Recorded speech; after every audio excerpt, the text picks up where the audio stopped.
Olá, sejam bem-vindos ao Papo REM, o podcast oficial da Confraria do Sono. Eu sou Luiz Helena, idealizadora da Confraria do Sono, e hoje estou aqui para mais um episódio, onde recebo aqui meus amigos Silvia Andrade e Dr. Rodrigo Belumati.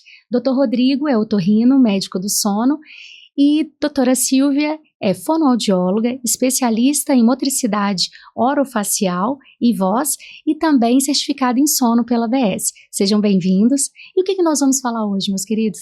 Hoje nós vamos falar sobre respirador oral, mas inicialmente quero agradecer esse momento desse bate-papo com o Dr. Rodrigo, com a Luísa. Muito obrigada por esse convite.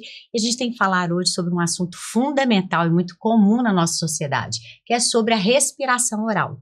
E o que é respirar de uma forma oralmente, ou seja, pela boca? Perfeito, também quero agradecer muito o convite, gostei muito de participar, inclusive, sobre esse assunto.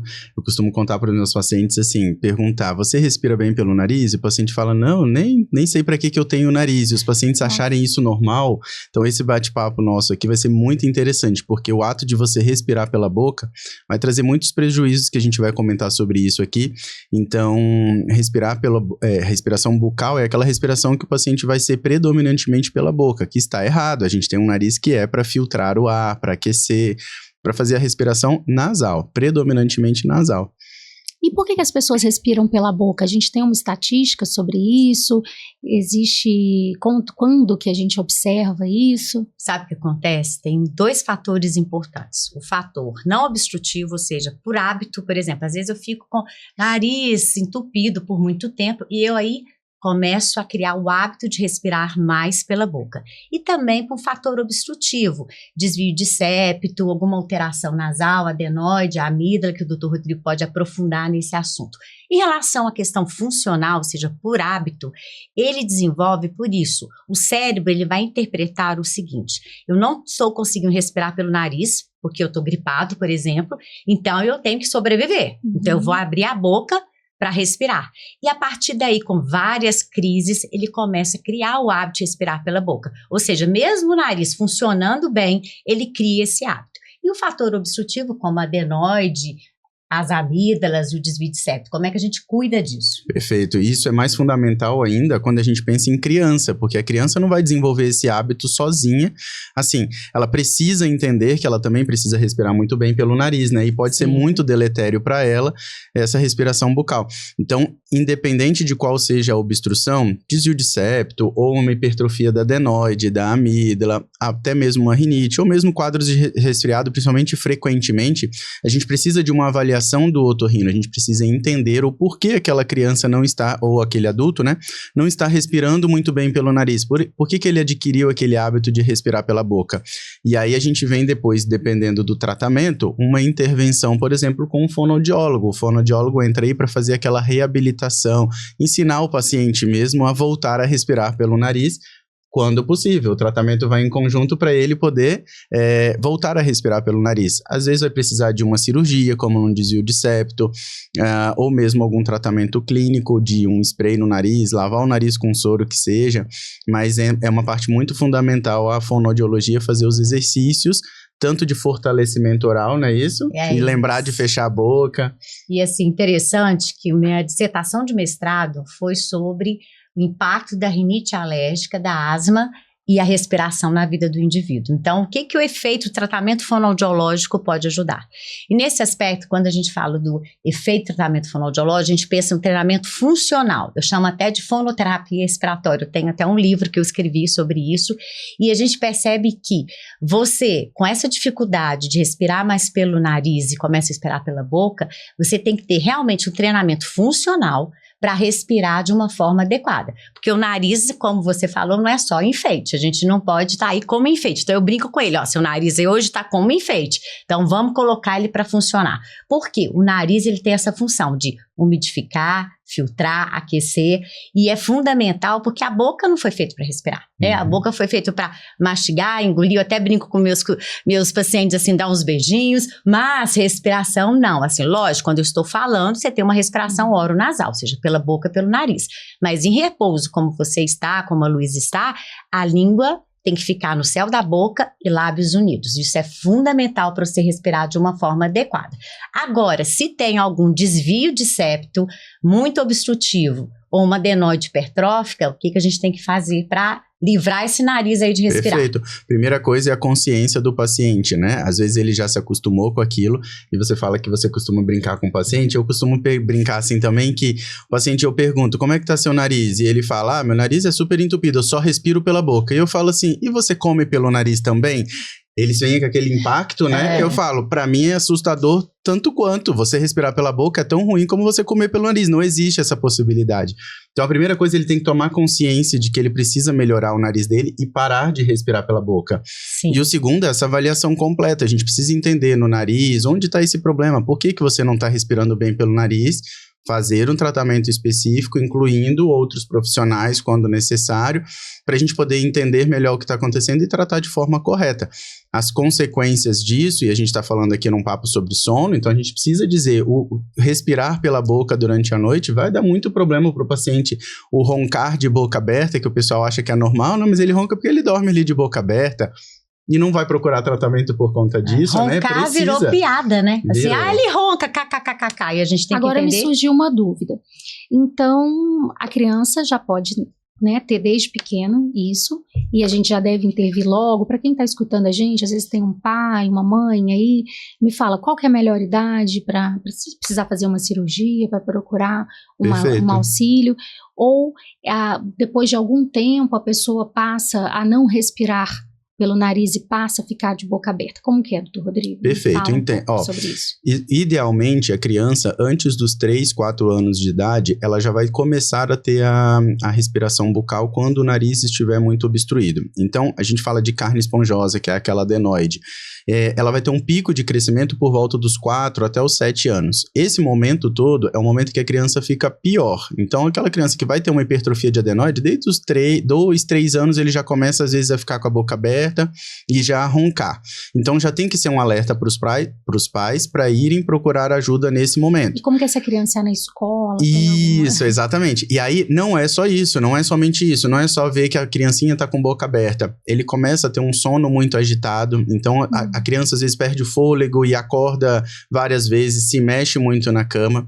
O acordar no dia seguinte por conta desse sono agitado é uma criança que também não presta muita atenção na aula, é aquela criança hiperativa, muito agitada, que muitas vezes tem um diagnóstico de TDAH e é um sono inadequado que ela tá tendo, né? Sim. E um mau rendimento ruim, vai mal na escola, né? Um mau rendimento escolar. Enfim, então essas consequências, isso a gente vai vendo de um sono que estava inadequado, de uma respiração que estava inadequada, que a gente deve intervir enquanto ainda está formando a face da criança. O ato de respirar oral, e você pode dizer melhor pra gente sobre isso, tem toda uma malformação na musculatura, nos ossos, os dentes. Então, a criança que nessa fase não mexer, vai ter consequências, inclusive, anatômicas. Mas existe alguma fase, assim, alguma idade que ele tenha que operar? Por exemplo, minha criança tem 1 ano, eu já posso operar? Perfeito. O ideal é o momento que está obstruindo e que está causando sintomas e que está afetando a vida da criança. Eu já operei criança de 1 ano com uma adenoide de 100% de obstrução. A criança não dormia. Ideal é quando ela tá ruim. E normalmente está ruim entre 3 a 5 anos de idade, mais ou menos até uns 7 anos. Vai ser nesse pico da hipertrofia da adenoide. E olha que interessante, você falou qual fase. A minha tese de doutorado foi avaliar a respiração de recém-nascido. Então, eu avaliei 130 recém-nascidos. E já a gente, na primeira semana, já tinha indícios de respirar mais pela boca. Porque o normal, o fisiológico é o quê? A criança, principalmente o bebê, ficar com lábios unidos e a linguinha lá no céu da boca acoplada no céu da boca. E aí, de repente, a gente foi avaliar, por exemplo, a tal da língua presa, que a gente chama de anquiloglossia, às vezes ela fica mais aqui perto da mandíbula e faz com que o bebê abre mais a boca. Às vezes, gente, uma secreção, logo depois do parto, o bebê já tem uma secreção mínima, já obstruiu o nariz e o bebê, ele começa a ter formas de respirar mais pela boca, sabe como? Chorando, é um bebê que chora o tempo todo, é um bebê que fica anteriorizando a língua, tá? Isso tudo eu avaliei com os bebês para o quê? Para começar a respirar pela boca. Então, às vezes, uma lavagem com soro fisiológico, lógico que a gente tomar muito cuidado como equipe, como orientação médica, mas uma lavagem com soro fisiológico melhora a respiração já de um recém-nascido. Então, isso olha para você ver, desde quando nasce. Então, a gente tem que ter esse olhar para ver realmente se ele está respirando mais pela boca ou nariz. Por quê? A respiração, ela é a vida. Eu falo muito assim, isso é meu slogan. Quem não respira, morre. Quem respira mal, vive mal e nem sabe por isso. E você acha também que a respiração oral ela é subvalorizada hoje, Rodrigo? Muito. As pessoas acham que é normal, né? Às vezes respirar pela boca e não percebem, né? Eu acho que isso é o mais interessante, aquela coisa da consciência.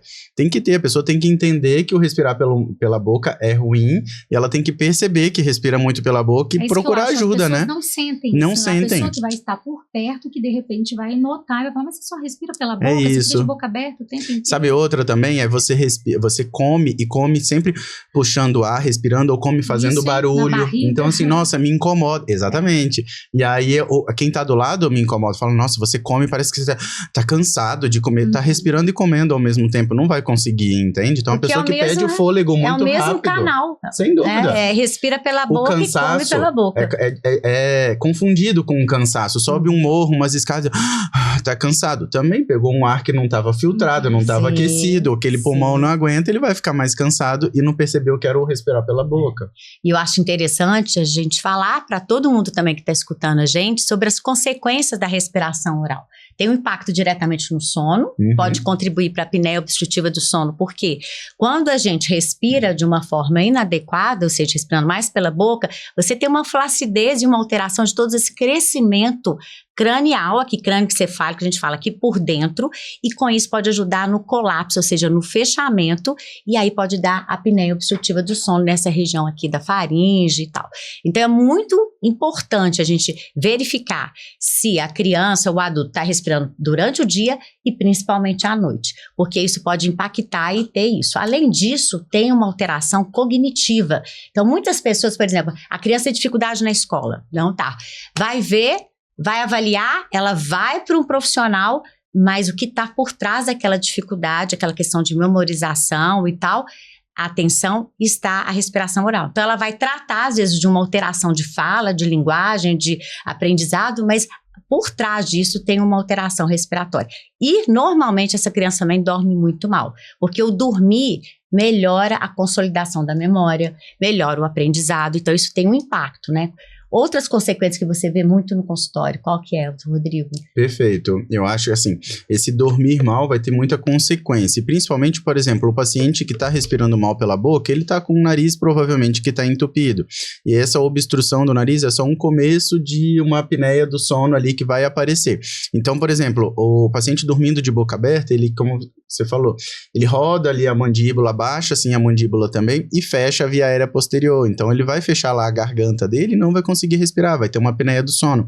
Esse sono, faltando oxigênio devido à apneia durante a noite, no dia seguinte, um adulto vai ter um rendimento no trabalho muito pior, pode ter um risco de um acidente no trânsito, no trabalho, uma sonolência muito importante, aquela que a pessoa sempre cansada, aquela sensação de que você acorda e não está muito bem, não dormiu muito bem, aquela dor de cabeça que acorda de manhã pela falta de oxigênio durante a noite, porque você respirou mal durante a noite, ficou de boca aberta também.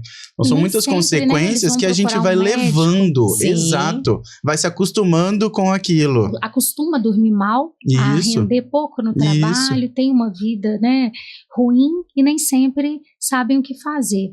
E muitas vezes não procuram um médico. Normalmente a gente chega muito no consultório, o quê? Normalmente o homem, né, encaminhado pela mulher, levado, né, às pressas ali no cabresto pela mulher, e a mulher falando, não consigo dormir, ele tá roncando, ele fica de boca aberta. E aí esse paciente chega para nós, quando manda, a gente sugere um exame aí, né, a polissonografia, para ver como que é a noite desse paciente. O que a gente nota nisso daí? Uma noite péssima. E aí vem os tratamentos. Como que você avalia isso? Normalmente, uma das coisas que eu costumo perguntar bem antes mesmo, lá na anamnese, bem fundamentada na questão da respiração nasal. Isso vai fazer muita diferença pra gente no tratamento também. Fonoaudiólogo, eu caso junto. E eu falo que é uma parceria que o paciente também tem que casar. Então, um casamento. É um casamento. Não é nada que eu ainda brinco com o paciente assim, você gosta de ir na academia? Você faz exercício físico? Você tem rotina? Porque assim, fonoaudiólogo vai te ensinar os exercícios, mas você tem que fazer, porque não é ir lá uma vez e nunca mais vai melhorar, se você não fizer os exercícios todo dia. Mas, por exemplo, para uma apneia grave, às vezes a gente precisa de usar um CPAP, e o CPAP o paciente vai entrar aquele ar pelo nariz, vai até a via aérea, e é um circuito fechado, ele não pode estar com a boca aberta para escapar o ar. Esse nariz não pode estar entupido, que ele não vai conseguir puxar o ar que está vindo sob pressão do CPAP. Eu vejo muito isso na clínica, né? Então, às vezes, ele vem com encaminhamento para fazer uso do CPAP, e ele fica o tempo inteiro de boca aberta, é aquele paciente ansioso que não vai conseguir, a gente coloca a máscara nele, ele já começa a se sentir sufocado, eu não vou usar isso não presta, não vai dar certo. Eu falo, calma, vamos começar, respira, se acalma. E muitas vezes a gente precisa realmente, antes de começar a usar o CPAP, se o paciente não sabe respirar normalmente, imagina com o uso do CPAP, com uma máscara ali. Então eu brinco que um paciente que não se adapta ao CPAP é uma propaganda péssima pra gente. Sim. Né? Então às vezes não é o momento, antes dele começar a usar o CPAP, a gente precisa reencaminhar até pro otorrino. Às vezes ele precisa fazer uma correção no desvio de um desvio de septo, por exemplo. E o próprio hábito, né, Luiz? Assim, eu lembrei um caso recente que eu tive de uma idosa, e ela tá fazendo uso do CPAP, e assim, a fisioterapeuta que me encaminhou falou assim, Silvia, ela tá com queixa de boca ressecada, além disso, baixa adesão do uso do CPAP, e avalia aí. Então, quando eu avaliei, ela é respirador oral, então assim, mesmo idoso pode ser respirador oral? Sim, você pode ser respirador oral, se você não tem consciência a sua vida inteira. Então ela chegou, a gente fez um treinamento funcional, trabalhamos exercícios, né? Às vezes o pessoal, fono só dá exercício, não, a gente dá um treinamento funcional para o quê? Para adquirir um comportamento saudável. Hoje eu tenho uma formação que eu estou fazendo, que é neurociência do comportamento. Normalmente quando o paciente respira mais pela boca, ele criou o hábito de respirar, ou seja, o comportamento de ser oral, ou seja, ele respira mais pela boca. Quando você ensina ele respirar pelo nariz, você está melhorando, ou seja, ativando outros circuitos do cérebro para ele melhorar esse comportamento. E através de quê? Treinamento específico. Então, essa cliente, voltando aqui, né, essa minha paciente, a gente fez o trabalho e ela falou assim, Silvia, o que mais me ajudou nesse processo, foram mais ou menos de 8 a 12 sessões, o que mais me ajudou é que eu não tenho boca seca, e era incrível com o CPAP, como eu tinha uma boca seca, e além disso, a curva da adesão, né, a duração foi muito melhor. Então, assim, a gente vê que às vezes um trabalho combinado com o CPAP, com o treinamento funcional, igual no seu caso, você vai fazer a cirurgia, tudo bem, você tirou o fator obstrutivo, mas se você não trabalhar a função, o que vai adiantar? Silvia, é o que mais acontece. E eu sei disso. É paciente que você... Por isso eu gosto muito assim, e já falo assim, não, é um casamento, né? Que a gente vai fazer com o paciente, com a fonoaudióloga e tal. Eu não vou melhorar a sua vida respirando pelo nariz. Você vai ver que é muito gostoso. Eu já fiz a cirurgia, quem fez sabe. É muito bom respirar bem pelo nariz. Eu era respirador oral por muito tempo, enfim. E então eu falo pro paciente assim, nós vamos melhorar a sua respiração nasal. Mas você vai voltar com um mês aqui e vai falar assim, doutor, o nariz tá ótimo, mas eu continuo respirando pela boca. É um hábito. É um hábito. Você falou exatamente, é a neurociência ali, ó. Você tem que pensar, você tem que fazer mudar a cabeça da pessoa para um novo hábito de puxar o ar pelo nariz agora, que agora sim está bom. Ela ficou a vida inteira respirando pela boca, de repente você quer mudar o hábito. Imagina, já está consolidado o circuito neuronal, gente, isso é fato, tá? Há um circuito neuronal para a respiração oral. Então a gente tem que criar um outro circuito para auxiliar. E aí tu começa lá, aqui na frente do cérebro tem um pré-frontal, você começa a adquirir, a falar assim, como eu devo respirar de uma forma saudável? Como é motivador e gostoso? Porque o que eu percebo com meus clientes, eu tenho muito sucesso com eles, falam assim, Silvia, agora que eu estou respirando, Silvia, agora que eu sei o que é vida, eu falei, porque você sempre acostumou a respirar mal. Verdade. E assim, é muito comum isso, né? Eu vejo muita gente assim, toma remédio, você tem rinite alérgica? Toma remédio, passa lá um remedinho, vai tomando. Às vezes até a rinite melhora. Melhora, mas não melhora a respiração oral da pessoa. Exatamente, e isso é muito de paz, assim, já tô acostumado, meu filho foi sempre assim, aí a vida toda, e vai até, pra onde que vem o quê? O idoso. Sim. E aí tem um impacto maior porque ajuda no desenvolvimento da apneia obstrutiva do sono. Sim, que é um caso muito grave. Perfeito. Muito grave. Sabe uma coisa que a gente tem que prestar atenção muito, que hoje em dia a internet, né, paciente joga lá um tratamento ronco, qualquer coisa assim. Então, o que tem muito hoje são dispositivos. Porque dispositivo, vamos entrar nessa gaveta, dispositivo, essa questão polêmica. Porque é muito fácil, né? Fala assim, vamos colocar uma faixa anti-ronco. Vamos abrir o nariz, vamos colocar esparadrapo. Exatamente, tinha alguém lá dos Estados Unidos, esparadrapo no estado. O que isso tudo tá fazendo? Fechando a boca e tentando respirar melhor pelo nariz. Acha que sem uma orientação, sem procurar para saber se esse é realmente o seu problema e sem mudar hábitos, vai melhorar alguma coisa? Eu falo, pode fechar sua boca, faz um teste, coloca o esparadrapo e vê quantos segundos ou minutos você consegue ficar com a boca fechada. Não, e o pior, se você não for atrás de melhorar, não adianta. Não, e o pior, que às vezes eles ensinam isso, colocar uma faixa, uma coisa... Só que, realmente, se tiver um desvio, porque se ele começa a esperar pela boca, gente, por necessidade. Sem dúvida. O cérebro, ele responde por sobrevivência, necessidade e reprodução. Que você abre a boca porque você está com fome de ar. Isso, imagina. tá precisando. Você respira mais. Então, a partir do momento que você começa a respirar normal, a tendência da boca é fechar naturalmente. Sim, né? Sim. E se caso de desvio obstrutivo mesmo, igual... Um desvio de septo importante, uma adenose hipertrófica, ele tá fazendo isso para sobreviver. E se fechar aqui, gente, ele pode morrer.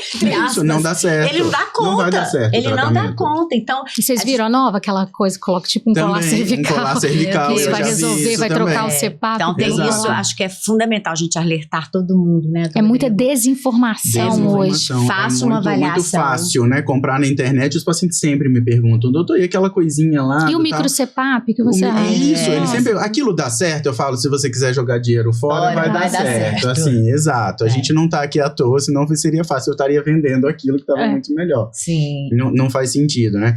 E essa questão da apneia do sono, então um paciente às vezes é um outro alerta de você deixar sempre o acompanhante que está vendo a pessoa dormindo e ver que eles vão procurar a gente quando tá com aquele medo de assim, nossa doutor, ele para de respirar um segundo, uma sacudida eu tive que dar, achei que ele tava morto e tal. Eu falo assim, você viu uma vez, às vezes ele fez isso 300 vezes naquela noite.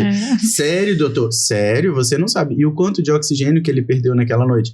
E tava lá com a boca aberta, e você falou certo, ele tá lá querendo comer ar, ele tá tentando respirar, ele tá super obstruído, e às vezes nem é pelo nariz entupido naquele momento, a apneia fecha aqui a garganta e tal, então entra muito a fono nesses exercícios, nessa terapia miofuncional, né, que a gente fala, nesse fortalecimento da boca e tudo, porque talvez é um paciente que há muitos anos respirando mal, de boca aberta, e desenvolve essa apneia mesmo quando isso não ajuda tratada. muito a gente também no tratamento com o CPAP, né? Porque muita gente desiste, às vezes, porque isso não vai dar certo, essa máscara tá me causando claustrofobia, não tô gostando, eu continuo respirando mal, não vê melhora no sono, né?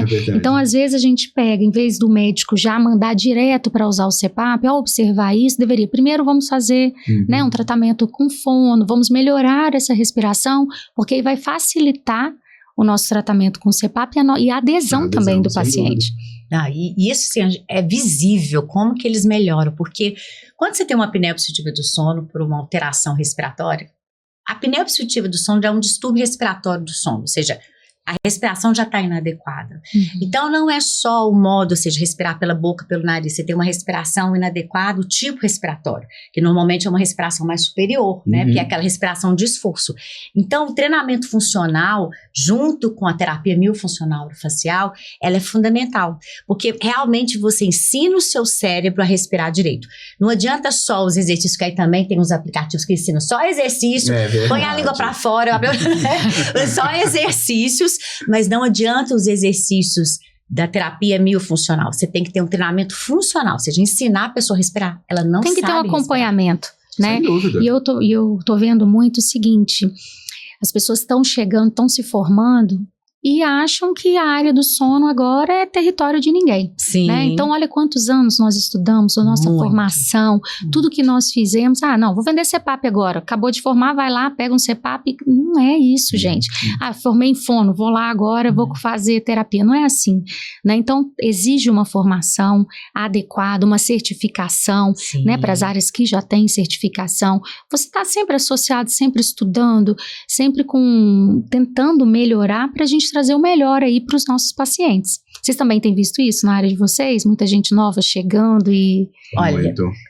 Acho que o pior ainda é a desinformação médica, né? Então, que começa assim, lá em cima, né? Exatamente. Então, vem os... Nem vou dizer que é só os novos, não, tá? Mas, enfim, a pessoa que não acha que sono, às vezes, é desnecessário, que o sono não precisa de estudar. Acho que eu sei... Perda de tempo, exatamente. E quão fundamental é o sono, assim, e quanto a gente deixa de ajudar o paciente se você... é um cardiologista ou qualquer outra área, vamos dizer assim, às vezes é uma pressão alta e a gente recebe muito disso, tá? Pressão alta refratária, ou então faz o mapa, vê que a pressão tá alta só à noite, e aí vai lá e dá um remedinho, vamos botar então a losartana que tava de manhã, de noite também, vezes, agora vamos colocar mais um à noite. Não perguntou pro paciente só assim, você ronca?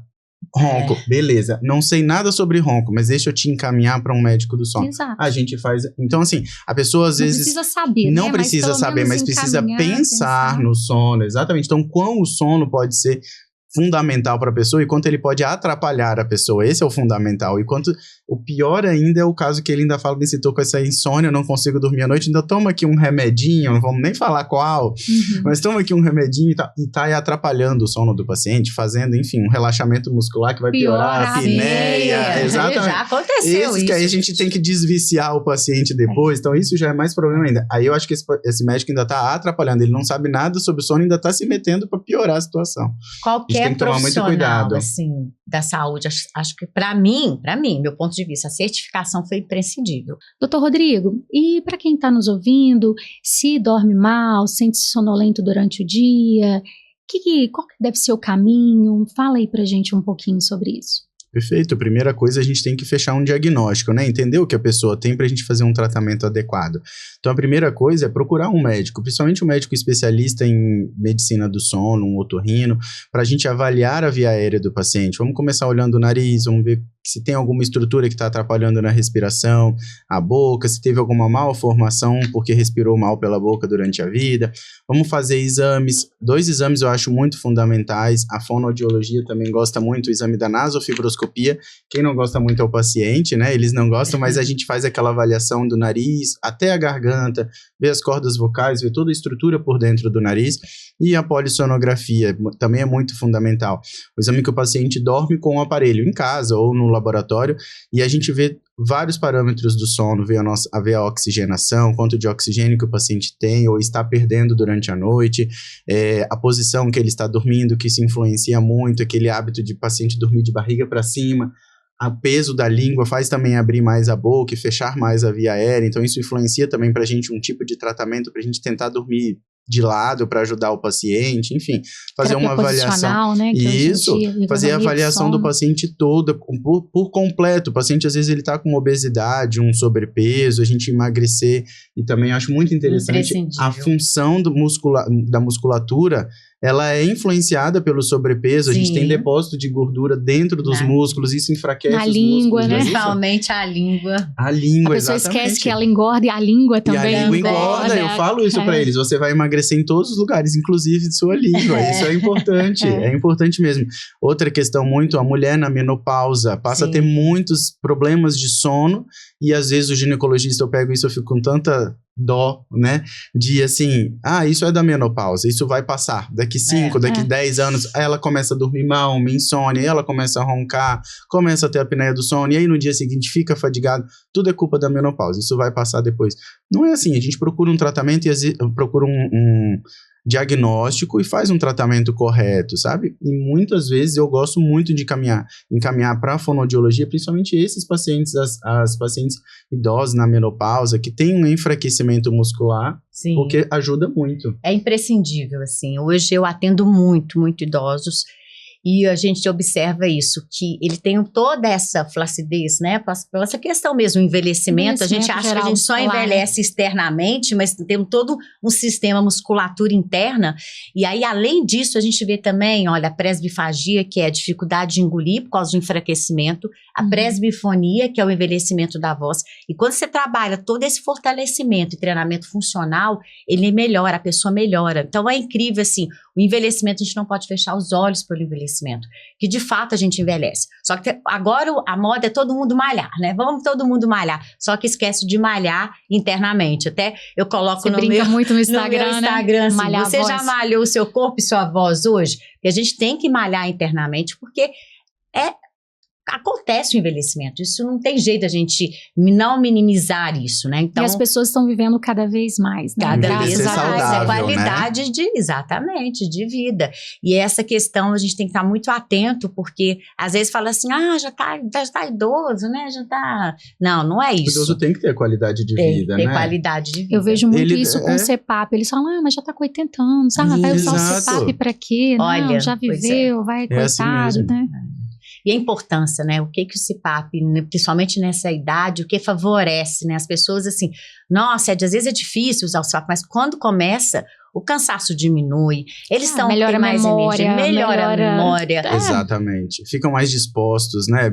E assim, um CPAP bem adaptado, igual a gente já conversou muito bem aqui, exatamente. Eu falei que é um casamento, né? Junto com físio, fono, médico, dentista do sono, psicólogo do sono. Isso, a equipe muda, fundamental. Né? E aquela coisa assim, o meu paciente chega pra mim com o nariz entupido, vem me procurar por conta de uma rinite. Vale a pena eu identificar que ele não respira muito bem e encaminhar para fono. Exatamente. Assim como chega no seu consultório, não é isso, Silvia? Exatamente. O paciente que você percebe ele com a respiração bucal e fala, vai lá procurar um otorrino porque eu acho que você não respira muito bem no seu nariz. Às vezes o otorrino manda direto para o físio para indicar o CPAP, você verifica uma fraqueza muscular generalizada, então fazer às vezes uma fono antes vai ajudar na adaptação do CPAP. E ajuda, isso assim, a gente vê em pesquisas científicas e além disso nossa prática clínica, né? Então assim, eu não consigo trabalhar sem vocês. Exato. E a gente também não. Então a gente não consegue. Exato. E quem ganha mais? O nosso cliente, o nosso paciente. E a gente tem que ter essa conscientização, né? E até humildade de saber que a gente pode ajudar na vida deles.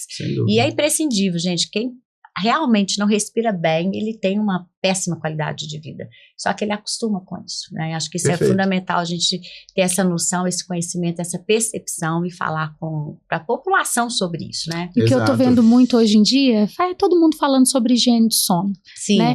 Mas esquece que higiene do sono também tem que ser personalizada. Tem. Né? O que serve para mim, às vezes não serve para você. Verdade. Então, às vezes a pessoa tem uma insônia, a gente fazer uma prescrição de higiene mais assim, você no caso da fonoaudiologia tem alguma coisa específica assim que você... Hoje toda anamnese, a primeira coisa eu pergunto sobre qualidade do sono, e eles até assustam, às vezes um que vai lá, Silvia, eu quero melhorar, ter uma voz mais de liderança, aí o outro fala assim, eu quero melhorar a minha comunicação, o outro fala assim, eu tô com um pigarro constante, me ajuda aqui. E aí a primeira coisa, fala assim, e o sono? Eu falei, o que tem o sono com isso? Então, falando de outra coisa, falando de pigarro, e assim, às vezes que é fala o que a gente tem que colocar na cabeça das pessoas, mas é de todo mundo. O sono, gente, é fundamental. Vamos atrás, vamos melhorar o sono. É alimentação, só uma pergunta, sono. como tá seu sono? Tá bem ou não tá? Não tá? Beleza, vamos atrás. E eu normalmente falo, que horas você deita, que horas que você acorda, como é que é a qualidade do seu sono, tem ronco, fica de boca aberta ou não. Então, o que eu percebo é que eles falam assim, pra quê? Eu até brinco, falei, calma que você vai entender. Vou chegar calma lá. Que você vai entender. E quando a gente faz essa ligação, né, essa anamnese do sono, por exemplo, tem pessoas que, Silvia, eu quero melhorar a minha oratória, mas eu tô esquecendo demais. Ou eu não tô organizando muito bem o meu pensamento. Aí eu falei, vamos lá voltar no seu sono? Como é que é? Você tá dormindo bem? Não, ainda mais questão empresarial, né? Não durmo nada, não durmo, a empresa, fico preocupada. Eu falei, leva o problema vamos trabalhar É. isso. E é incrível, quando a gente melhora a qualidade do sono, ele melhora a comunicação. Então tem um impacto direto nisso também. Muito bacana, né? E você falou uma coisa certa. A gente acha às vezes que é um problema da idade. Eu tô ficando mais esquecido, eu demoro mais para memorizar as coisas. E quando você vai ver, você tá falando essa questão aí, quando você vai ver é só o sono. Às vezes melhorando o sono, ele vai voltar sei lá, entender melhor as coisas, né? Isso é incrível. E como que dá essa virada de chave rápida, né? A higiene do sono é fundamental, assim. acho que eu sempre passo para os meus clientes, eu acho que, né, todo mundo tem que passar, porque a qualidade do sono. Então, saber mesmo, porque hoje a gente está nesse mundo do celular. Então, muita gente está na telinha antes. Eu já fiz isso várias vezes, gente. É automático. É aquilo que eu te falei. Agora eu estou entendendo muito o cérebro, estudando mais o cérebro. É uma rotina que às vezes você nem percebe. Já virou um hábito, um mau hábito, né? Dependendo das coisas. Porque às vezes o celular ajuda muita gente também.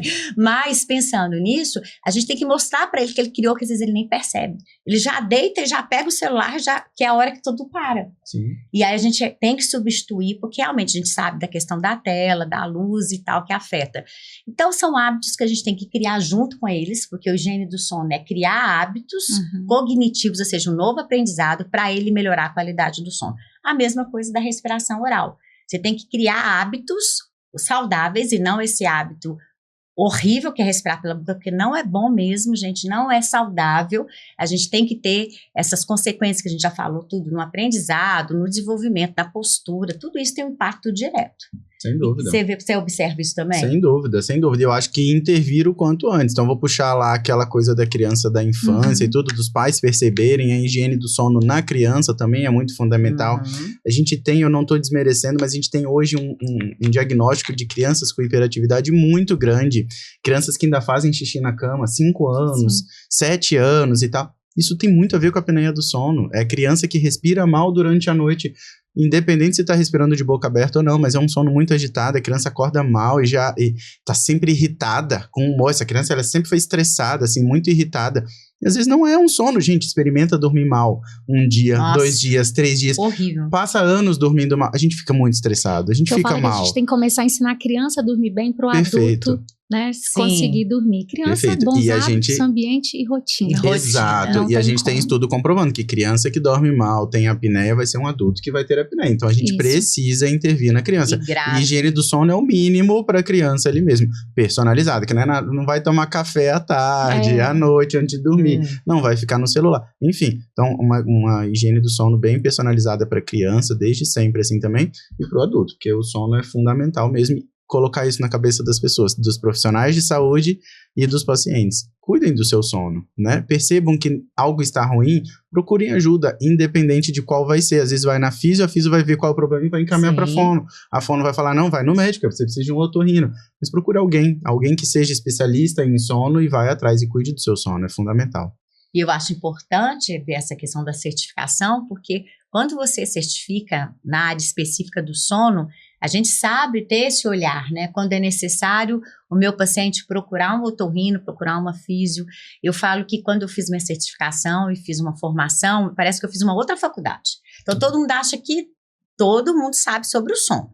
É só dar um cursinho aqui, um cursinho aqui, Quantos fonoaudiólogos hoje no Brasil certificados em sono? Nossa, você me apertou, mas acho que, você me apertou. Acho que são mais de 10, mas depois eu te falo, te passo. Fisioterapeutas hoje são 69.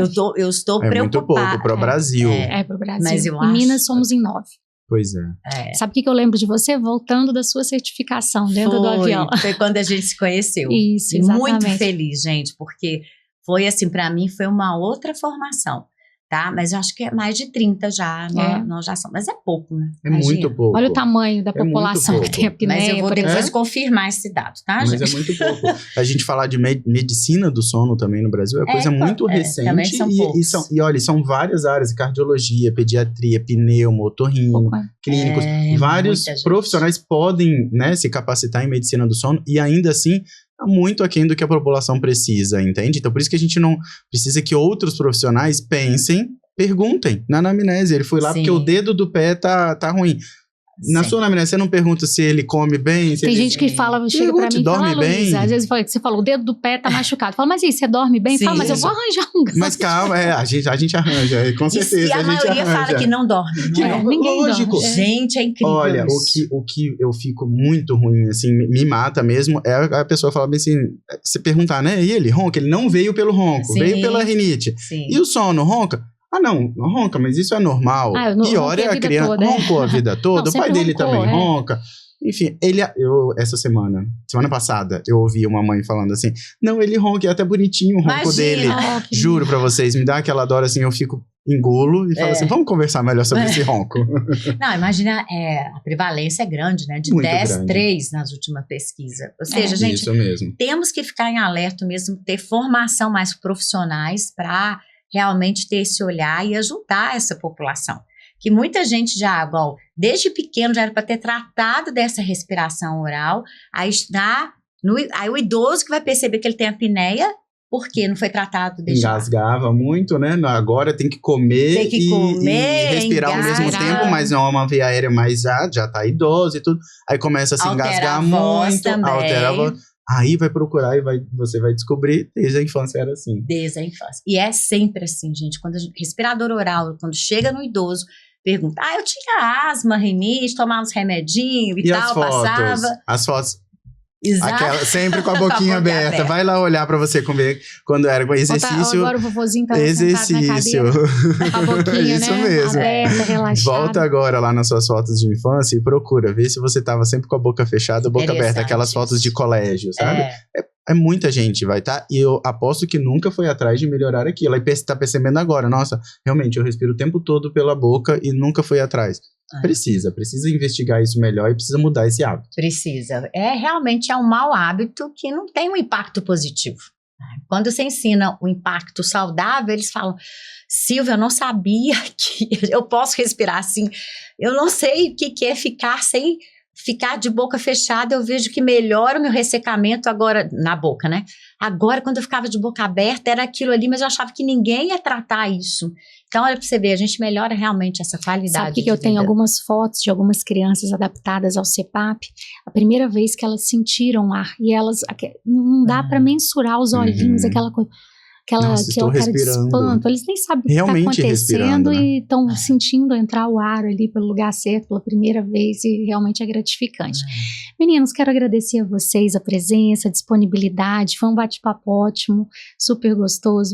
Deixar agora a doutora Silvia falar aí, deixar sua mensagem para quem está nos ouvindo, para a gente poder encerrar. Depois o doutor Rodrigo deixa uma mensagem aí para a gente também. Pode falar aí, Silvia, para quem está nos ouvindo. Primeiro eu quero agradecer essa parceria, eu acho muito legal. E para você, né, que está assistindo, falar muito dessa atenção. Aí eu falo que assim, salve o respirador oral, hashtag salve o respirador oral. Por quê? Porque é aquilo que eu falo do meu slogan, quem não respira morre, quem respira mal vive mal e nem sabe por isso. Então uma respiração oral, ou seja, respirar pela boca, ela tem um impacto direto na sua vida, que seja na sua parte facial, que seja na sua parte cognitiva de aprendizado, nessa qualidade do sono. Então fique atento, se perceber se alguém respira mais pela boca, procura um médico do sono, um profissional específico para te ajudar e aí tem toda essa equipe para auxiliar. Então, não deixe de pensar nisso, assim, salve o respirador oral, ou seja, antes que ele se torne um respirador oral, crie um hábito de respirar mais pela boca, você tem que pensar que a respiração ela é nasal. Então, preste atenção no vizinho, no tio, no avô, e para ajudar ele ter uma melhor vida, por quê?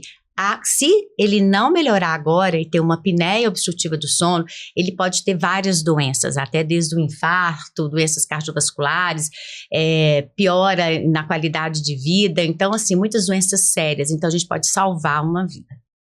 E você, Perfeito. doutor Rodrigo, qual mensagem você tem que deixar aí pra gente? Quero agradecer muito mais uma vez pelo convite, foi um papo ótimo, vocês duas foram maravilhosas, acho que a gente conseguiu orientar bem a população a respeito, né, a hashtag foi ótima, salve um respirador oral.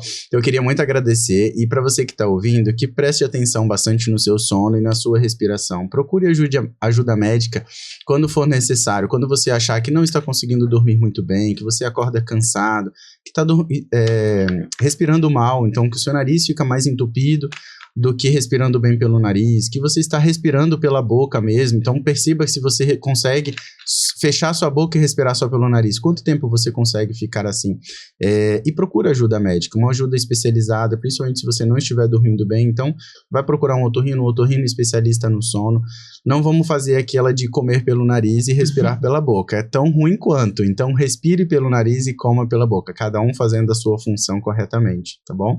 E obrigado mais uma vez pelo convite. Se alguém aí que viu esse podcast chegar lá no consultório depois e falar, doutor, eu vim porque você falou que eu respirava pela boca, eu já vou ficar muito feliz.